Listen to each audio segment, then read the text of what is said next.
Education is a continuous and creative process. It aims to develop the capacities inherent in human nature.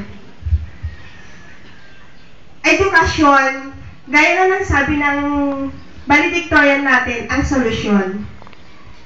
Today, we are about to leave the portals of our beloved school, our alma mater, Cabuluan Elementary School. Parang kailan lang, 10 years ago, the same stage, nandito rin ako, nagsasalita. I also experienced kung ano yung nararamdaman nyo today. I know, nalulungkot kayo just because you are about to leave your friends, your teachers.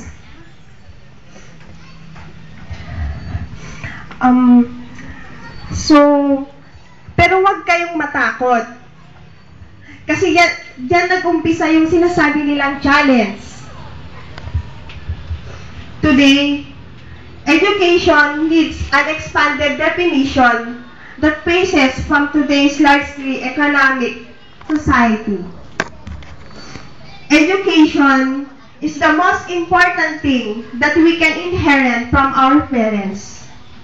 So, dear graduates, you are blessed and be thankful kasi there are your parents na nagsumikap para makapagtapos kayo. Be thankful to our parents for their perseverance, hardship, at for all those sacrifices para lang makapagtapos kayo. Education recognizes capacity and nobility. These notions of the children's pupils are inherently noble, yet in need of patient cultivation. Implies that teacher must be a model of nobility, self-actualization, and discipline. Sound character is more important than intellectual brilliance. The teachers must see the capacities and abilities in its children and must recognize that lack of opportunity is different from lack of opportunity. So, may I take this opportunity to thank my beloved teachers, Ma'am Mercy, Ma'am Mending, Ma'am Belia, Ma'am Claire, Ma'am Apin, Sir Paul, and Ma'am Lily. Because they become my inspiration para mas lalo kong pagbutihan ang aking pag-aaral. When I was in high school, kumbaga, ay laki-laki nung parang pressure sa akin just because I want to prove them na kahit na kumbaga, competitive tayo, nagaling tayo sa Cabuluan Elementary School, but we can also be competitive, na kaya din natin makipagsabayan sa mga different schools. During my high school days, I experienced a lot of challenges. I became the salutatorian, pero parang sa isip ng iba, I'm not deserving. Pero I proved them that they're wrong.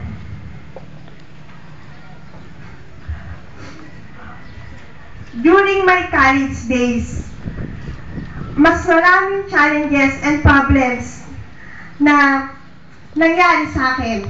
Ang hirap, aside from mas mahirap na subjects, mas mahirap na problems, that was my first time na malayo sa family ko. Ang hirap na mag-sacrifice kasi namimiss mo yung family mo. Pero, huwag kayong matakot. 4 years ago, my father died. At akala ko hindi na ako makakapag-aral. Pero, nilakasan ko yung loob ko. Buti na lang, nandyan yung family ko. May tita ko nagpaaral sa akin. Nagsumikap ako, Just because ayaw ko na mabigo siya sa akin. Ang gusto ko, kahit wala na yung papa ko, may pagpatuloy ko pa rin yung mga foundation. I ask you na sana, say thank you to your parents. Say thank you sa lahat ng mga bagay na ginawa nila para sa inyo. The greatest regret na hindi ko nagawa is that namatay yung papa ko na hindi man lang ako nakapagpasalamat.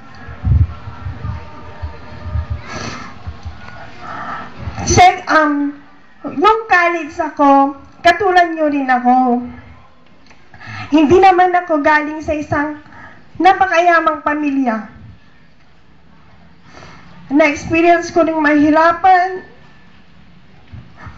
Lahat-lahat. Sabi nga ng kapatid ko, hold-upper daw ako. Hold-upper daw ako just because pag umuwi ako,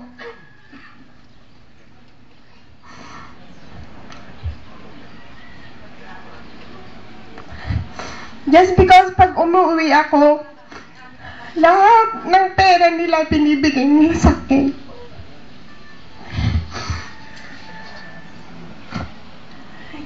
Kasi gusto ng papa ko na makatapos ako para makatulong din sa pamilya ko.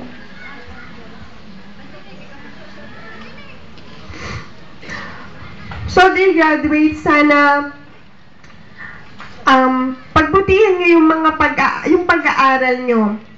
Isipin nyo yung mga sacrifices ng family nyo kasi ang hirap magtrabaho.